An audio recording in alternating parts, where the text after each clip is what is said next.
Muitas vezes você não precisa da autoridade para liderar, né? Olá, boa tarde ao Guilherme. Obrigado, Gui, pelo seu tempo. Imagina, eu que agradeço, Felipe, pelo convite. Prazer estar contigo aí. Vou apresentar aqui o Gui brevemente. O Gui é um amigo, um colega de MBA, já com uma trajetória sólida na gestão, na administração e mais recentemente no marketing. O Gui começou sua carreira como consultor na Bain, depois ele fez MBA no INSEAD, depois ele trabalhou na Wildlife e mais recentemente ele está como diretor de Growth no Mercado Livre, liderando aí os esforços, uma série de esforços de crescimento da companhia.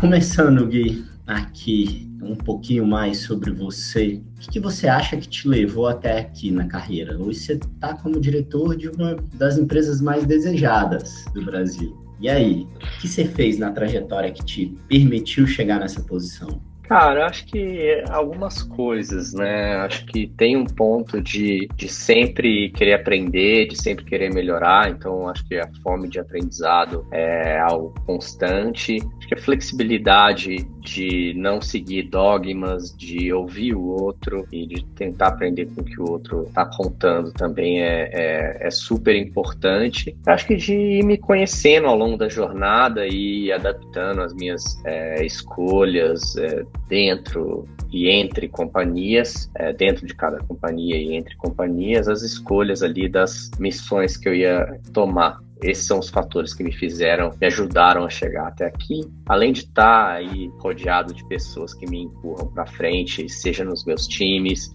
meus chefes, minha família, as pessoas ao redor também são super importantes.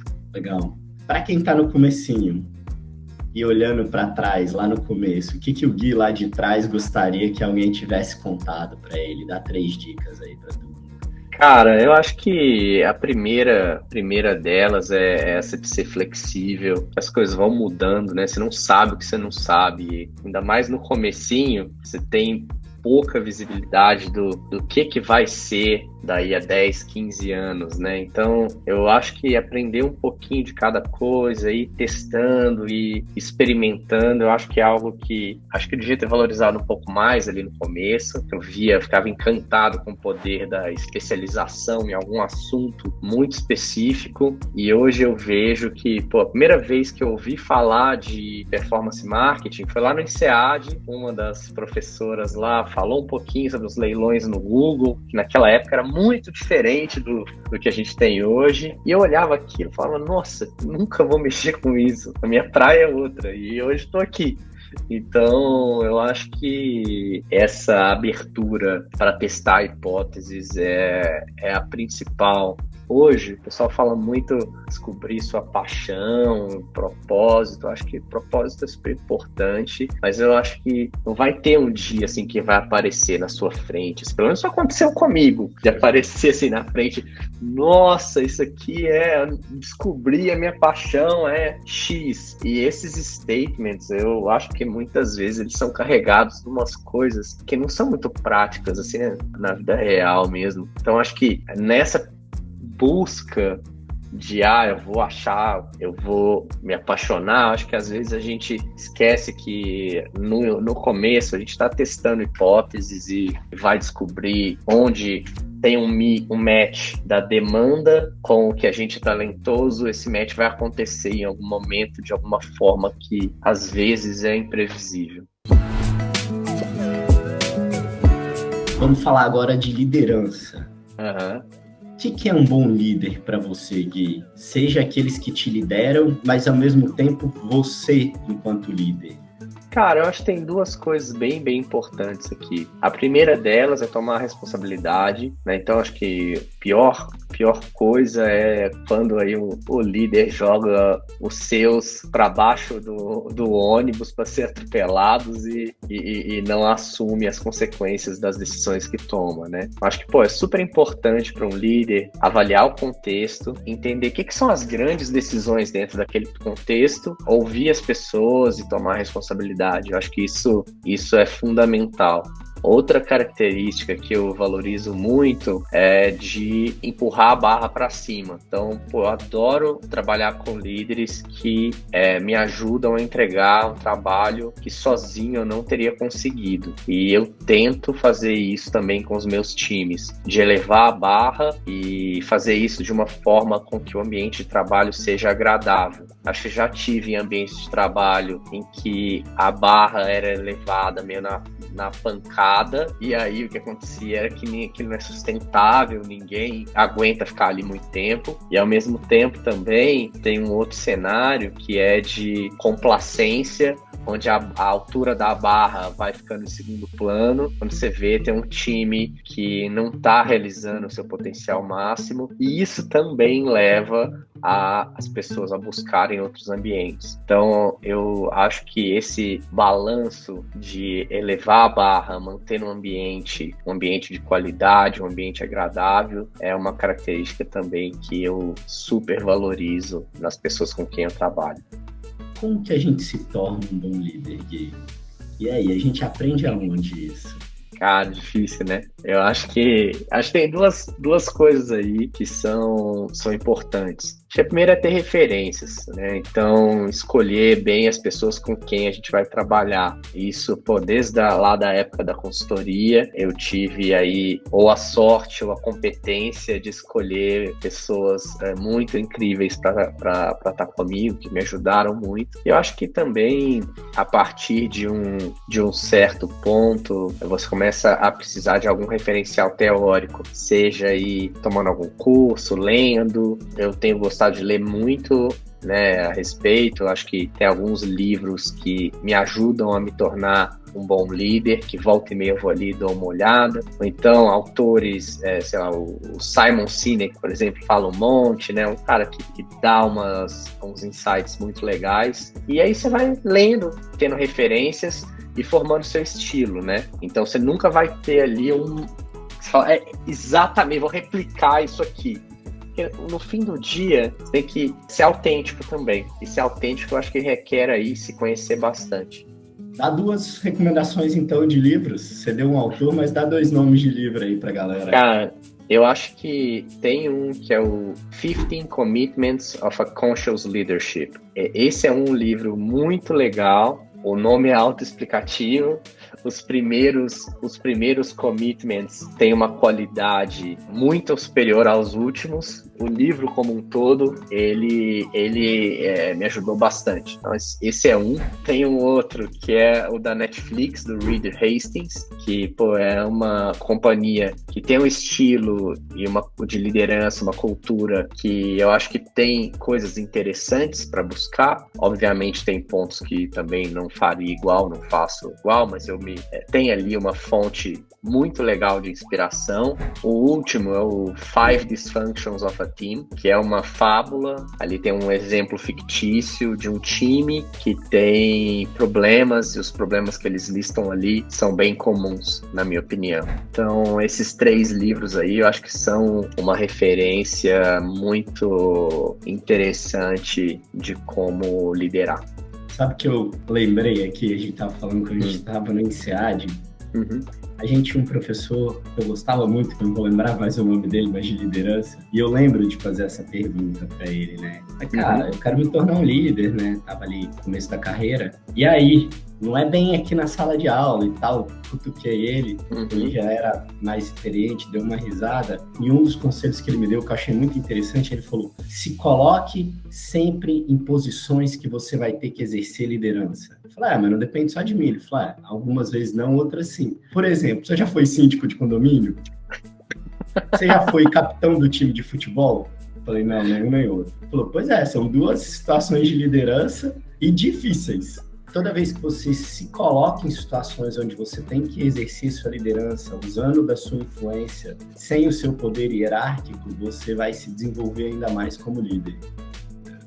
Bem legal.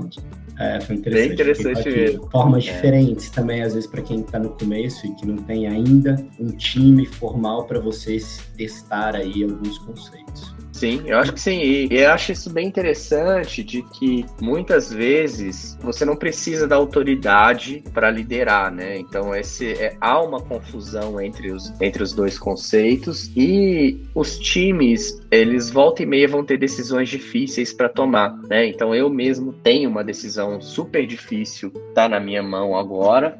E algumas pessoas que são relativamente júniores no conceito de autoridade estão sendo muito protagonistas nessa tomada de decisão. Vamos falar agora um pouquinho de criatividade. O que é criatividade para o Guilherme? Cara, eu acho que é criar, né, coisas inusitadas ou inesperadas a partir da junção de conceitos diferentes, né? Então, vamos dizer, voltando para a sala, por exemplo, da sala de aula, você vai ver ali um monte de teoria, talvez num conceito um pouco antiquado de sala de aula, mas, enfim, se vê um monte de teoria e depois ali, a hora que você vai criar, é na hora que você vê uma situação, vê um contexto, fala, nesse contexto eu vou aplicar essa ferramenta que eu aprendi, isso vai me gerar um resultado de alguma forma desejável ou superior. Então, eu acho que é a junção do conjunto de alguma ferramenta com algum contexto para alcançar um resultado desejável ou superior. Dá um exemplo para a gente de alguma vez, ou alguma campanha, ou alguma ação que você ou seu time conduziu, que você consegue visualizar.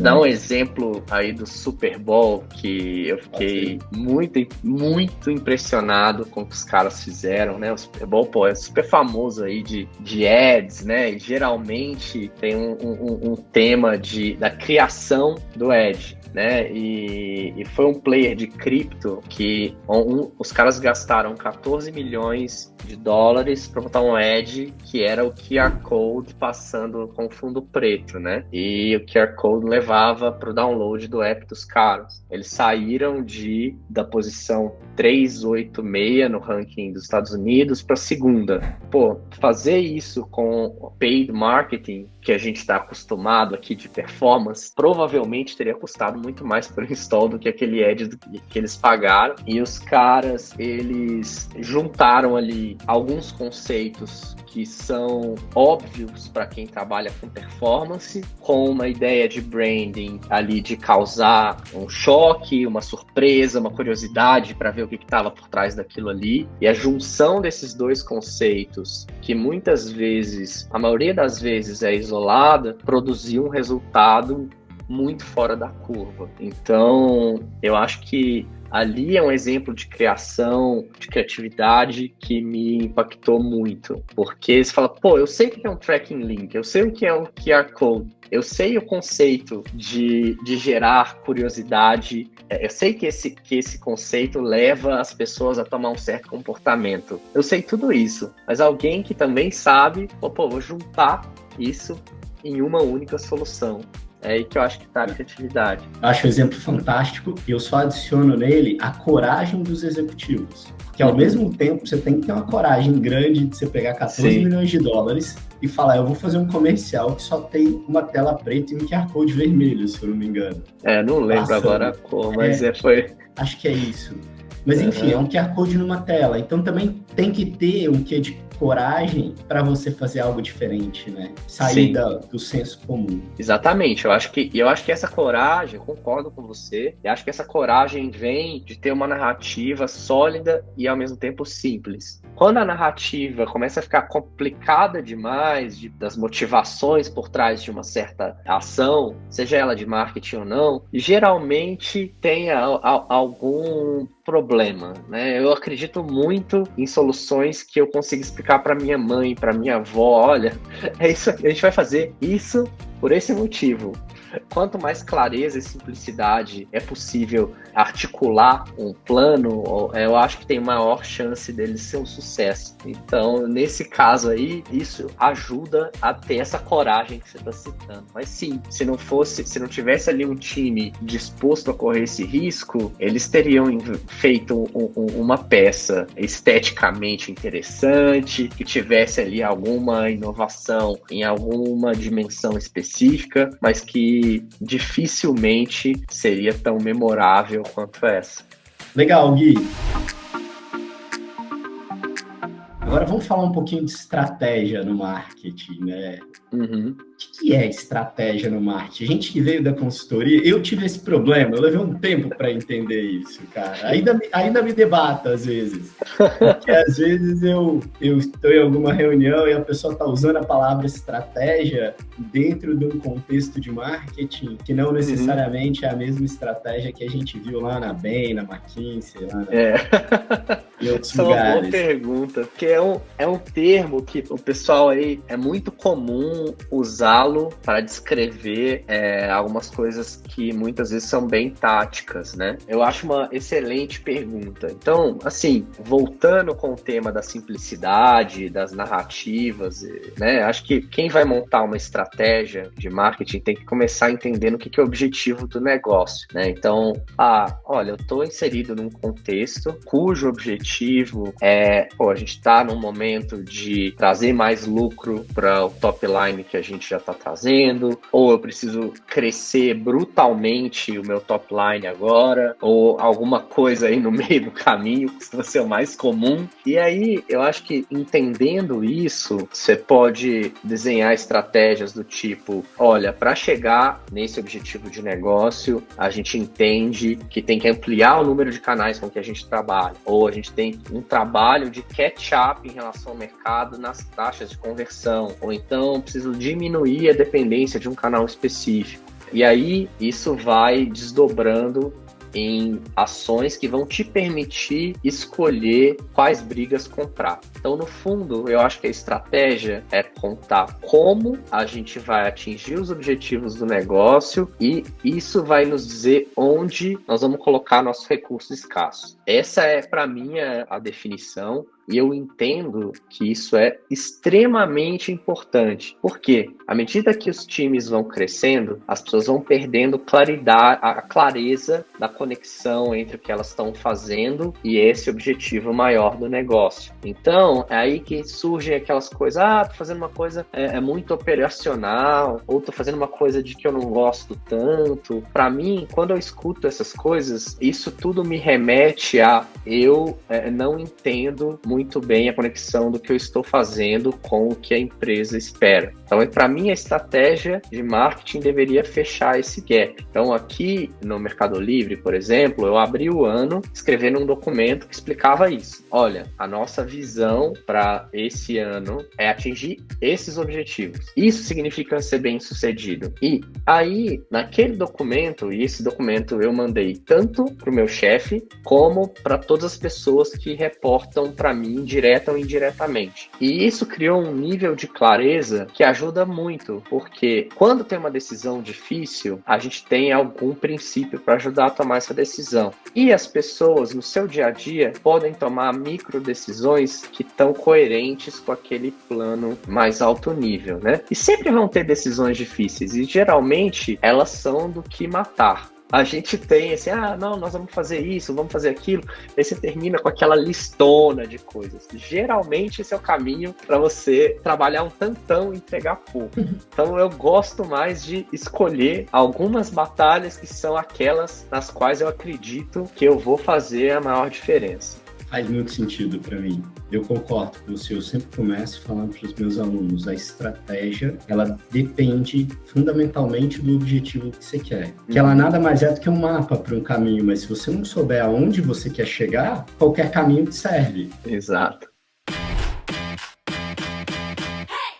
Qual que é a sua visão de futuro? Como que você enxerga um pouco o marketing indo para frente? Quais as tendências? Como que o marketing digital está dentro e offline? Enfim, qual que é a sua visão para o marketing a futuro? Legal, cara. Eu acho que assim, a gente está vivendo um momento de duas forças antagônicas na minha visão. Uma, dos executivos de marketing fora dele, querendo entender cada vez melhor qual que é o impacto das ações que estão sendo feitas nos resultados de negócio. Então, né, as ações que são naquelas, vamos fazer alguma coisa e o impacto vai vir no longo prazo, são cada vez mais difíceis de se justificar. Ao mesmo tempo, tem uma outra frente quebrando o jeito que a indústria de performance marketing se acostumou a fazer isso, que é um tracking no nível individual, né? Então, a força de privacy, ela tem tomado, acho que um espaço grande aí dos reguladores, as companhias têm feito movimentos, né? O Google, o Facebook e outros têm feito, Apple tem feito movimentos no sentido de ter dados menos granulares. Então, eu acho que, aí falando bastante do meu papel de performance marketer, né? Eu acho que tem um desafio de, se preparar para esse mundo de maior controle de quais dados vão circular onde, de como dados de terceiros vão ser utilizados para performance das campanhas. E outro, ainda dentro do meu mundo, que é de como criar vantagens competitivas nesse contexto. Porque há alguns anos atrás, o que se tinha aí nas ferramentas de cada um dos grandes donos de inventários da internet era uma montanha de possibilidades de parâmetros que um time que tivesse muito poder analítico ia conseguir fazer melhores escolhas em cada um desses parâmetros. O mundo está indo para um negócio mais caixa preta, em que essa otimização é feita do lado do dono do inventário, então do Google, do Facebook, do TikTok, e o advertiser ficando com menos alavancas, né? Então, o advertiser hoje ainda tem alguma coisa de escolher quanto pagar para mostrar um anúncio. Há que se desenvolver uma inteligência em relação a isso, e depois de um certo ponto, o ganho incremental de ficar mais esperto nessas decisões vai diminuindo.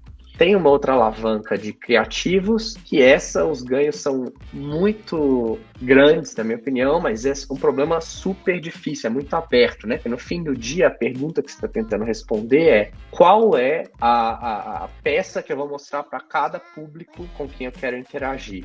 Essa é uma pergunta difícil de responder, tanto na parte de ideação, quanto na parte da produção, e depois garantir uma boa execução disso nas campanhas. Enfim, tem alguns poucos parâmetros que os times de performance marketing, eu acho que tem que executar melhor para ter alguma vantagem competitiva. Então, eu vejo esses desafios, tanto alguns no sentido de como performar nesse novo mundo com mais privacidade e menos dados de terceiros, conversando com os executivos, as áreas de finanças estão requerendo dos times de marketing cada vez um maior nível de fluência em qual que é o impacto das ações no top line, no bottom line das empresas.